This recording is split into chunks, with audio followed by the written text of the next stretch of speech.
For me, when I'm reading a book like Stephen King's The Long Walk or John Steinbeck's The Grapes of Wrath, I find that in my room, on the couch, the space is empty, it's dull, it's too quiet. While some people like lighting a candle, brewing a coffee to accompany them, I feel like that doesn't really immerse me in the story further. Rather, I'm someone who likes to listen to music while reading books. Now, I'm not talking about Leonard Skinner and rock or pop or even rap, like listening to Drake while I'm reading a book. I'm not talking about that. I'm talking about instrumental music. And once again, I have to be a bit more clear on that.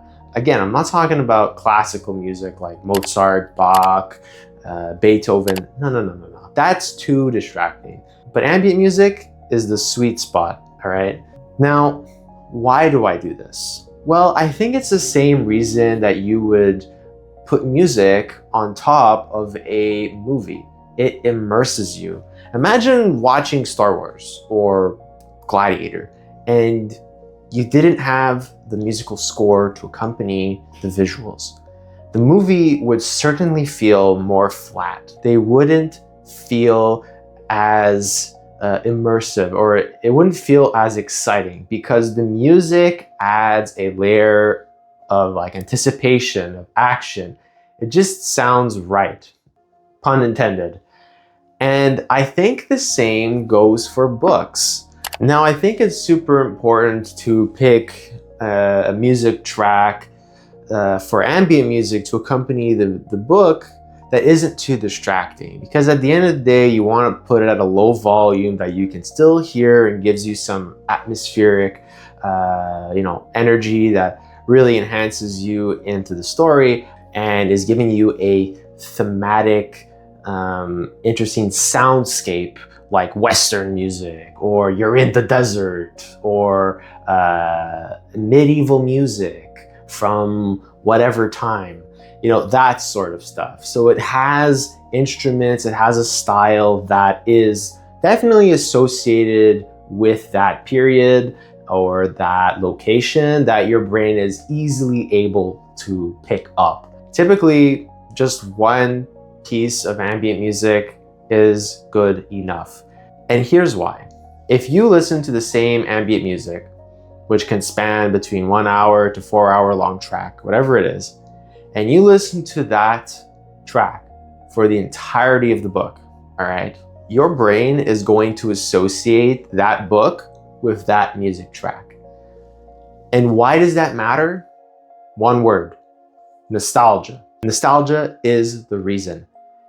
Anytime I go back to my playlist of ambient music, which you can find all over the place, whether it's YouTube or any other streaming platform, but I just typically use YouTube because there's a lot of good stuff there. It takes me back to that book. It takes me back to that story. It is fantastic. Now, I don't know if I have an acutely strong sense of nostalgia or association with that sort of stuff, but growing up, listening to certain music tracks, whether it's the Bee Gees or Tame Impala, I can remember specific moments in my life where I'm listening to a track and associated with a specific point in time. And I could do the exact same thing with certain novels and certain ambient music tracks that I've come to pair with the book.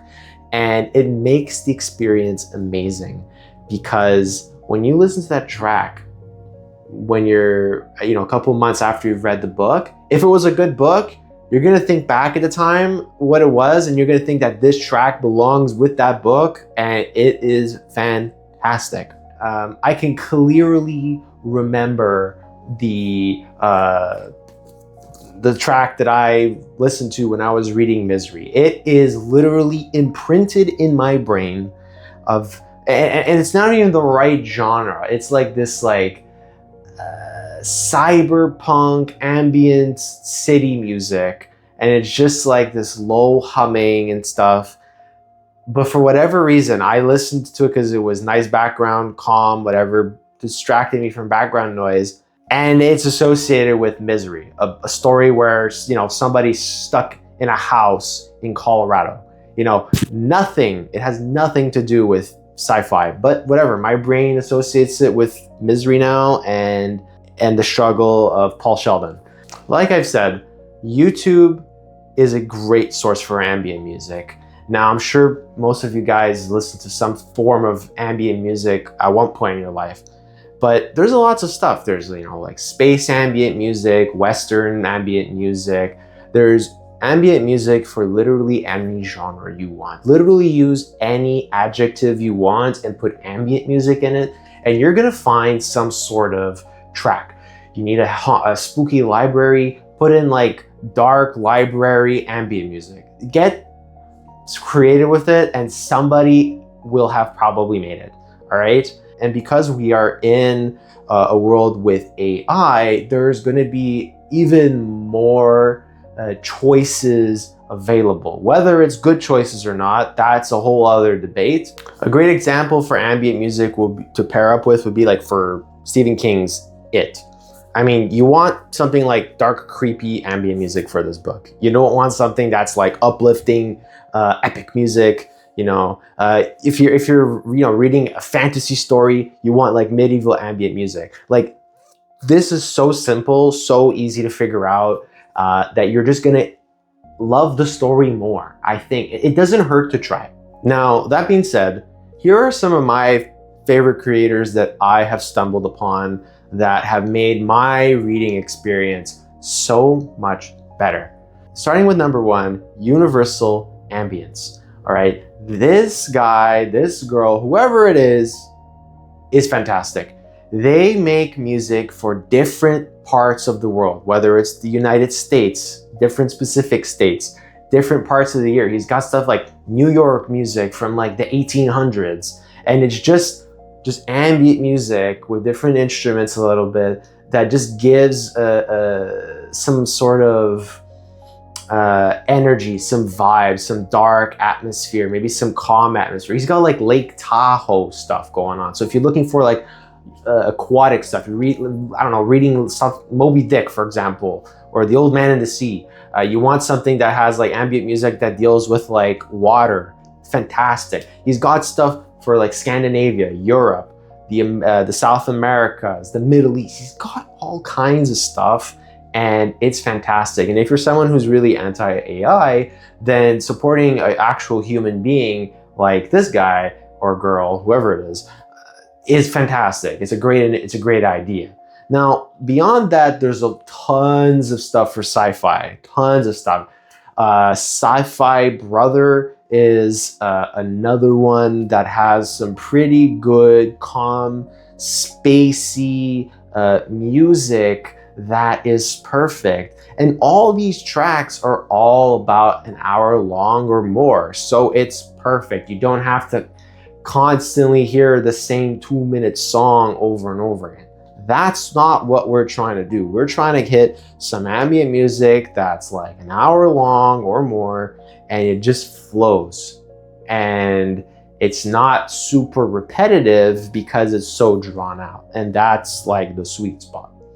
The third one is Simply Waves. They have all kinds of stuff spanning from like fantasy to medieval to very calm, meditative type of music. And there was like one, I think it was like called Mabon Forest or something. And I listened to it while reading Salem's Lot. And now if I play that track, it's this book, dude. It's this book. It's fantastic.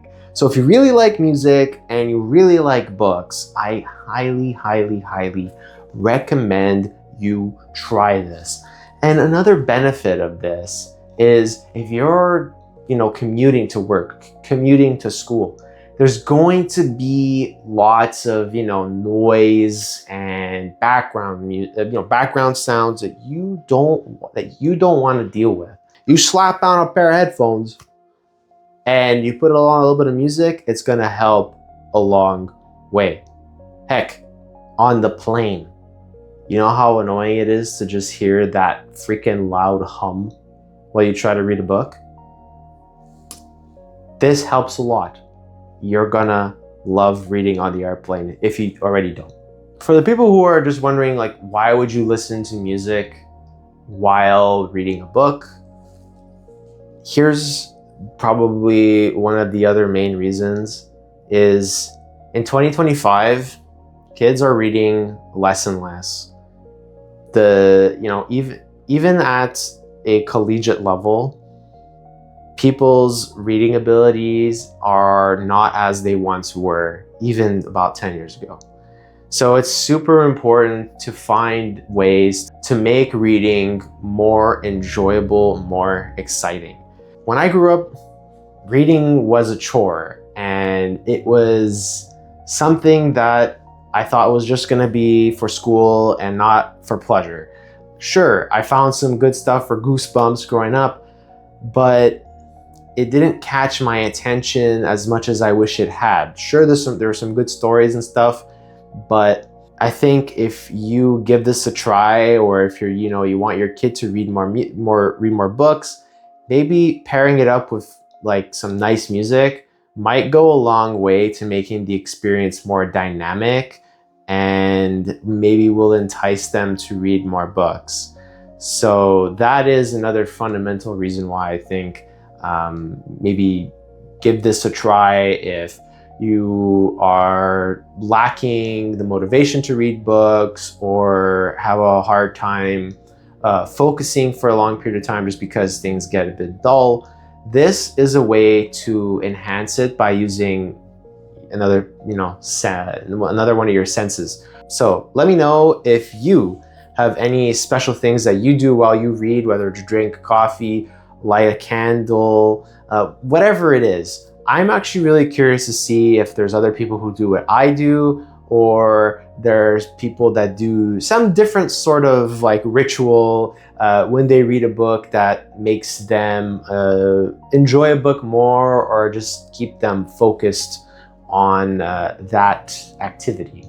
So thank you very much. If you liked the video, please give me a like. If you really like the video, please consider subscribing. I'm always trying to do book reviews or give book recommendations about Stephen King and other novels that I'm reading along the way. And I'm also trying to dabble with some of these bigger picture problems or interesting ideas that revolve around the world of reading, because it really is an interesting medium, and I'm just trying to contribute to it in my little way. So thank you very much.